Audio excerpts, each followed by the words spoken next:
નમો નમઃ મિત્રો, વાત કરીએ આજે પુરુષોત્તમ માસમાં પંચમ દિવસ વિશે।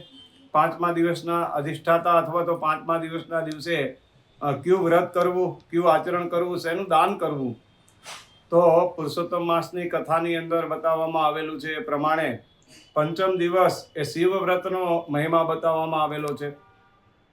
ભગવાન રુદ્રના ઘણા બધા અવતારો છે, એમાં પહેલો જ આપણે જોવા જઈએ તો શિવાય નમઃ, જે પદ્માસન વાળી અને પરમ તત્વના અનુષ્ઠાનમાં લીન છે, એ ઓમ નમઃ શિવાય ઓમ નમઃ શિવાય મંત્રના જપનું ઉચ્ચારણ કરવું આજે, અને શિવ જાપ એની સાથે શિવ વ્રતનો મહિમા આ પાંચમા દિવસે બતાવવામાં આવેલો છે।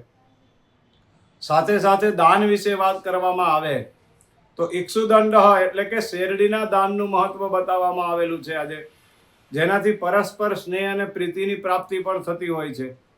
કદાચ શેરડીનું દાન ન થઈ શકે તો દૂધનું દાનનો મહિમા બતાવવામાં આવેલો છે।